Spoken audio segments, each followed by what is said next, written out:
हर रोज एक नई कहानी देखने के लिए चैनल को सब्सक्राइब करें और बेल आइकन दबाना ना भूलें। ब्रेड पकोड़े खाने की शौकीन अंजलि हर रोज अपने कॉलेज की कैंटीन से ब्रेड पकोड़े खाया करती थी। ऐसे ही आज भी वो कैंटीन के एक टेबल पर बैठी हुई मजे से ब्रेड पकोड़ों का आनंद ले रही थी। तभी खाते हुए वो एक ब्रेड पकोड़े की तारीफ में कहती है, आहा, कसम से यार मजा ही आ गया। मस्त बनाए हैं ब्रेड पकोड़े। आज तक इतने अच्छे ब्रेड पकोड़े खाए ही नहीं। मेरे तो दिन की शुरुआत एकदम मस्त हो गई। ब्रेड पकोड़े खाने के बाद अंजलि एक लंबी सी डकार लेते हुए घर की तरफ रवाना हो जाती है, जहाँ उसकी माँ सविता बोलती है, अरे आ गई अंजलि बेटिया, चल तू हाथ मुंह धो ले, मैं खाना लगाती हूँ। माँ मुझे भूख नहीं है, मैं जा रही हूँ। वहीं रुक जा, ऐसे कैसे तुझे भूख नहीं है? सुबह के 2 ब्रेड खाकर कॉलेज गई हुई थी, अब तक पचा नहीं क्या वो जो तुझे भूख नहीं लग रही? चुपचाप बैठ जा, समझ गई ना? माँ मेरे पेट में इस वक्त रत्ते भर भी जगह नहीं है। प्लीज माँ समझो ना, ऑलरेडी ब्रेड पकोड़े खाकर मैं फुल हो गई हूँ। अच्छा जी, तभी कहूँ तो खाना खाने में इतनी आनाकानी क्यों कर रही है? एक काम क्यों नहीं करती, कॉलेज की कैंटीन के आसपास ही एक झुग्गी झोपड़ी खरीद ले।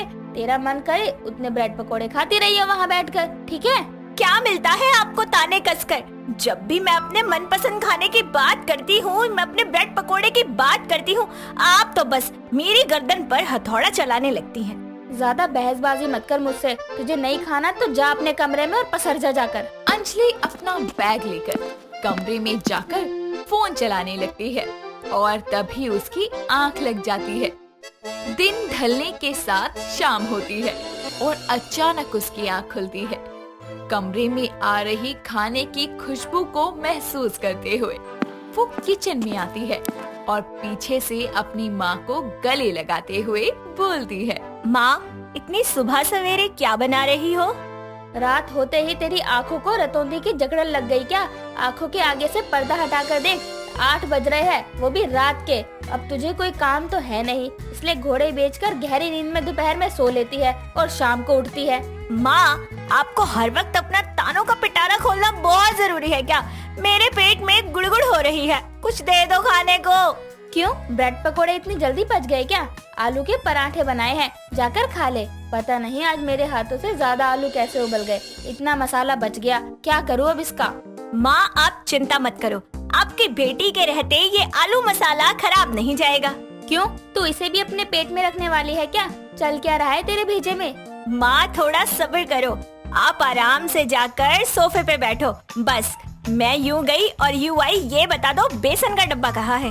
वो रखा दूसरे ड्रॉर में। अंजलि फटाफट से बेसन का घोल रेडी करते हुए फ्रिज में रखे ब्रेड के पैकेट को बाहर निकालकर ब्रेड पकोड़े बनाने लगती है और प्लेट में सारे तले हुए ब्रेड पकोड़े लेकर अपनी माँ के पास आकर बोलती है, टन टन टन, पेश है गर्मा गर्म टेस्टी क्रिस्पी ब्रेड पकोड़े, जिसे बनाने का श्रेय जाता है मिस अंजलि को।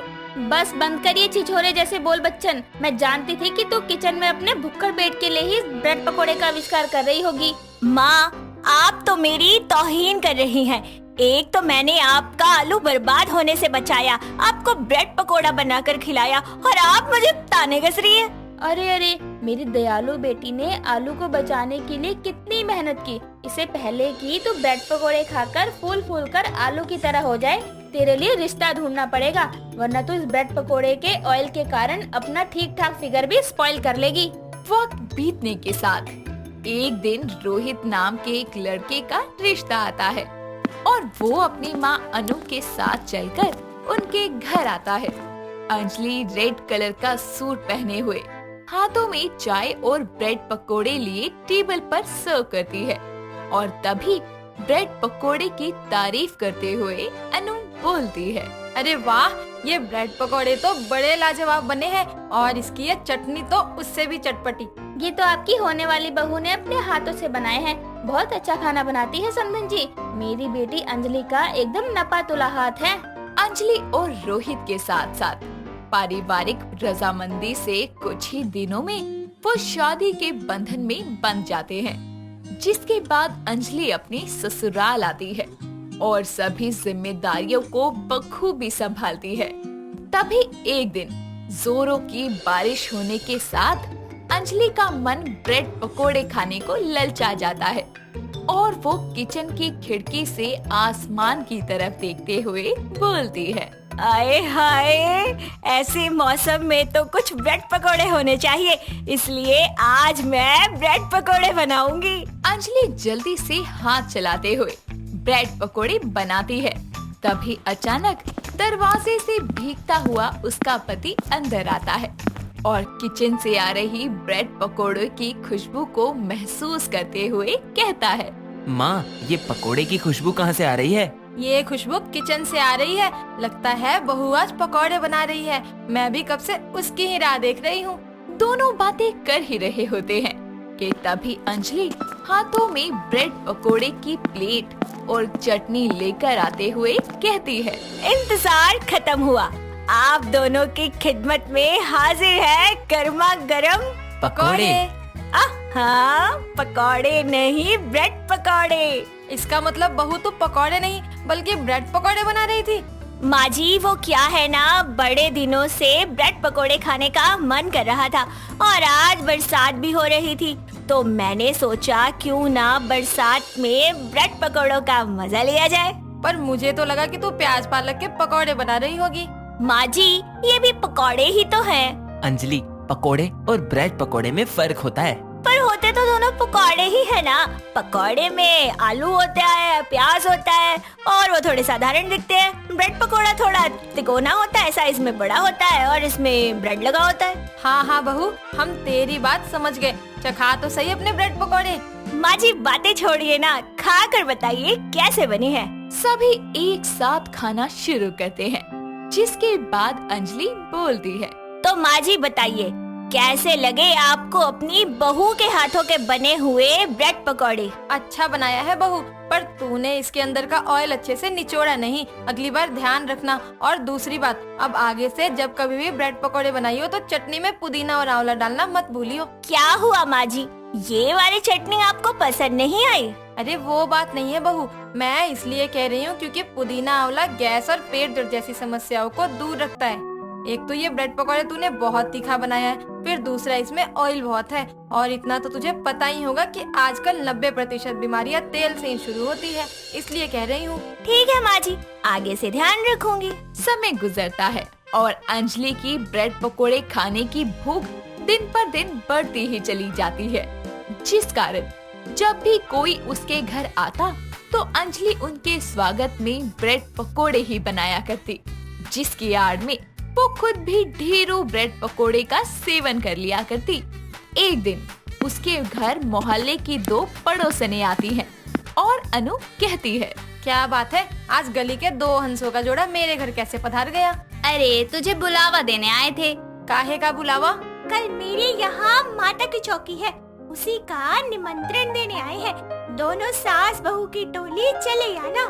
अच्छा आंटी जी, अब आपने माता की चौकी रखी है तो खाना पीना भी तो होगा। सारा कुछ नहीं, चाय वाय का प्रबंध कर रखा है। बस चाय, खाने के लिए कुछ भी नहीं। अरे बहू, माता की चौकी में ही इतना खर्चा बैठ गया और एक हलवाई भी बुक किया था, लेकिन बड़ी मोटी रकम मांग रहा था। बेअक्ल, ये अन्नू की बहू किसी हलवाई से कम नहीं है, बड़ा बढ़िया ब्रेड पकोड़ा बनाती है। मैं तो कहती हूँ इसी को कह दे, हलवाई के पैसे भी बच जाएंगे और माता की चौकी का जुगाड़ भी हो जाएगा। बहू, सुना है तो ब्रेड पकोड़े बड़े अच्छे बनाती है। माता की चौकी में कामकाज करना बड़ा पुण्य का काम होता है। तू तो सौभाग्यशाली है जो तुझे ये अवसर मिल रहा है।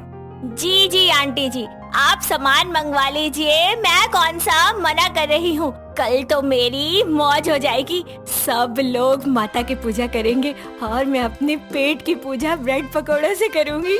वक्त गुजरता है और अगले दिन मोहल्ले की सभी औरतें एकत्रित होती है, जहां अंजलि अपने हाथों से सभी के लिए ब्रेड पकोड़े बनाती है। और चौकी खत्म होने के बाद सरिता कहती है, ये ले अंजलि बहू, सबसे ज्यादा मेहनत तूने की है, इसीलिए जितने ब्रेड पकोड़े खाने हैं ना उतने ही उठा ले। ब्रेड पकोड़े खाने की शौकीन अंजलि सरिता के दिए ऑफर को देखते हुए ढेर सारे ब्रेड पकोड़े उठा लेती है और एक साथ इतना ऑयली और तीखा खाने के कारण उसके पेट में जोर से दर्द उठता है, जिस कारण उसकी सास उसे हॉस्पिटल ले जाती है, जहां डॉक्टर उसका चेकअप करके बताते हैं। अब चिंता की कोई बात नहीं है, आपकी बहू ठीक है। पर डॉक्टर साहब, मेरी बहू को हुआ क्या था? अचानक उसकी ये हालत कैसे हो गई? ज्यादा तेल मसाला खाने के कारण उनके शरीर का पीएच बैलेंस बिगड़ गया था, इसीलिए उनके पेट में दर्द के साथ ये सारी तकलीफें होने लगी। आगे से ध्यान रखिएगा कि ये इतना ज्यादा मात्रा में बाहर की चीजों का सेवन ना करें।